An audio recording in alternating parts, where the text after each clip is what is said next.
Halo, assalamualaikum warahmatullahi wabarakatuh. Kembali lagi di channel Jual Koki ID, tempat koki yang berkualitas, harga merakyat. Oke, gimana kabar teman-teman? Kali ini kita kedatangan ikan Ryukin Red White. Jadi biasalah kita kalau dari Tulungagung atau mungkin dari petani lainnya kita dikirim, kadang kita ngambil langsung, tapi kalau untuk partai kecil biasanya kita minta dikirim aja. Kebetulan hari ini kita datangan 50 ekor Ryukin Red White, kualitasnya grade A semua. Jadi bisa dilihat sekilas di kantongnya Red White, merah putihnya banyak, yang polosnya nggak begitu banyak. Nah, kita bisa lihat dari airnya untuk ikan ini sehat apa enggak. Sebenarnya dari airnya udah kelihatan. Misal airnya mungkin keruhnya nggak begitu banyak, nggak ada kotoran di kantongnya, itu menandakan ikan ini sehat dan potensi untuk mabuk di kantong itu kecil gitu ya. Nah, terus gimana sih penanganan ikan baru datang dari perjalanan? Mungkin banyak teman-teman yang bingung, ikannya kok baru beli mati, ikannya kok baru beli sakit, diem di pojokan, di akuarium gitu. Itu kenapa sih sebenarnya? Yang pertama, ikan itu kan dari perjalanan, jadi biasanya ikan itu yang jelas stres, capek. Manusia aja kan kalau misal di perjalanan capek juga ya, kadang kondisi ikan juga walaupun dikirim dalam keadaan sehat, tapi kita kan nggak tahu di perjalanan itu kayak gimana, apakah kebanting atau mungkin goncangan, kita nggak tahu ya. Nah, jadi kita coba proses karantina. Kebetulan ini ikan banyak metode karantina. Jadi si A, si B, si C itu punya metode karantina sendiri, tapi untuk kita berkelompok di Jual Koki ID kita juga punya metode yang mungkin metode terbaik lah untuk tim Jual Koki ID. Oke, mungkin yang pertama, biasanya teman-teman kan diapungkan di air, ya kan? Diapungkan di air akuarium.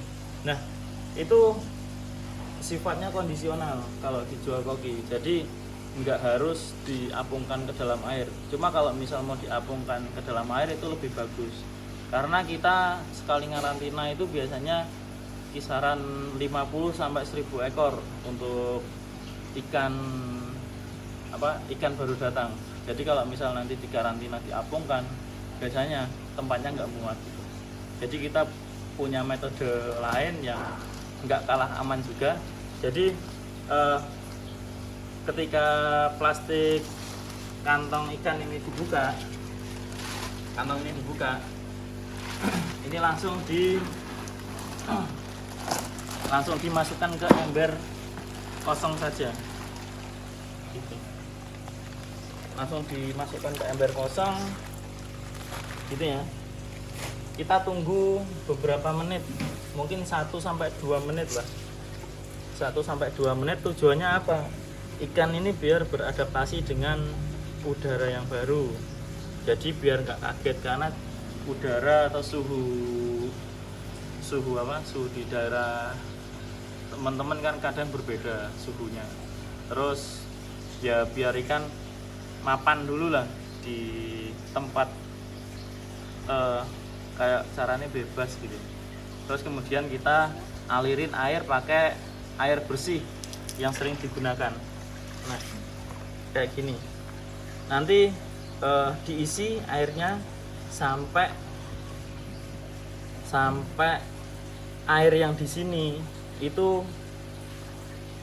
berganti 100%, atau mungkin kalau nggak bisa 80% lah. Kenapa kok nggak kita langsung masukin ke air baru langsung? Biasanya ikan kaget karena TDS air sama pH air di tiap daerah itu berbeda-beda gitu. Jadi untuk mengurangi efek stres ikan di perjalanan, kita dialirin air seperti ini. Mungkin cukup jelas ya. Nah, nanti usahakan kotoran, mungkin kan biasanya kalau dari kantong itu keluar lendir ya, itu hal yang normal karena ikan itu pasti ngeluarin kotoran. Yang penting kotoran itu bukan kotoran pupnya ikan yang terlalu banyak, itu sangat berbahaya karena bisa menyebabkan mabuk di ikannya sendiri gitu. Oke, kita bisa lihat ikan di air yang baru bisa berenang lebih enak, berarti nandakan ikan ini sehat, nggak ada yang jempalik, nggak ada yang diem gitu, semua gerak. Nah, kenapa kita kasih arus? Biar kayak ikan itu ada pendorong, kayak uang itu digugah gitu loh. Dibangunin, jadi biar sadar lah, seperti itu. Oke, misal udah merasa ini udah 100%, udah mungkin 80-100%, kita yang pertama-tama kurangin dulu airnya, nanti biar kita bawanya gampang. Terus kita udah siapin kontainer ini ya. Jadi kontainer ini tujuannya untuk tempat karantina si ikan nanti. Nah, biasanya Pak, ikan koki untuk ukuran 11-14 cm, untuk satu kontainer mungkin bisa diisi 8 ikan maksimal. Biar apa? Biar ada space untuk berenang dan ikan tidak mudah stres gitu ya. Terus kita kasih tempat ini itu dulu, methylene blue dulu, biar jika nanti di perjalanan atau mungkin di tempat sebelumnya itu ada parasit, biar hilang dulu lah sebelum ke tank utama. Kita kasih dulu ya. Ngasihnya nggak usah banyak-banyak, yang penting biru aja. Nah, seperti ini udah cukup. Nah, seperti ini udah cukup ya. Jangan terlalu biru, juga jangan terlalu pudar. Jadi birunya biru langit gitu. Kalau sudah, ikannya baru dimasukin ke tempat karantina.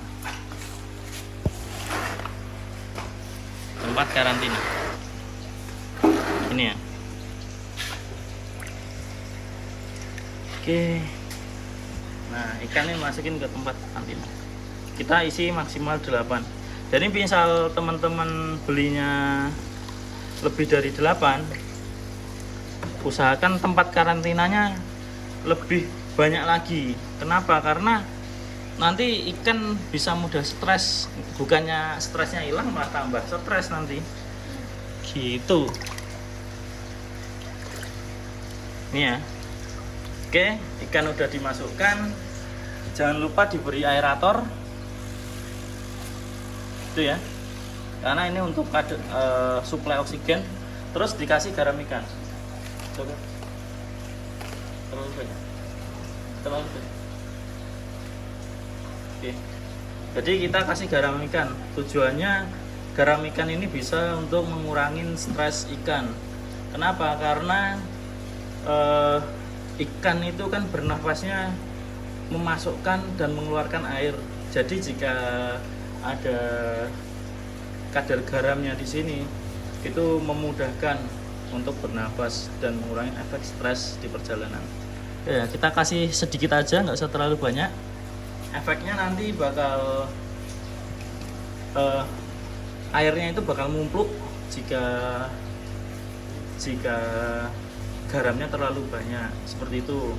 Nah, opsi yang lain, kita bisa memberikan heater di tempat karantina, biar jika ada jamur atau parasit lain yang nggak bisa dibunuh pakai methylene blue, kita bisa bunuh parasit ini menggunakan heater itu. Di set di angka 30 sampai 32 derajat Celcius biar jamur atau parasit lain itu mati. Oke ya. Oh iya, ada satu lagi info. Jadi masukin garamnya kenapa kok setelah ikan masuk enggak garam dulu? Nah, garam itu dimasukkan kan membawa kadar garam sendiri ya. Jadi ikan itu biar nggak kaget. Jadi garam itu biar mencair setelah ikannya masuk. Jadi nggak kaget kayak gitu sih. Berapa lama proses karantinanya? Normalnya 1-2 hari sudah bisa dimasukkan ke tank utama. Tapi hari itu bukan jadi patokan karena kita juga lihat kondisi ikan. Kondisi ikan itu nanti lincah atau enggak. Nah, itu perlu dipantau berkala 1 atau sampai 2 hari. Gitu ya. Jadi jangan berpatokan sama harinya, tetapi berpatokanlah sama kondisi ikan yang sedang di karantina setelah perjalanan. Oke, mungkin cukup dari proses karantina. Cukup untuk proses karantina.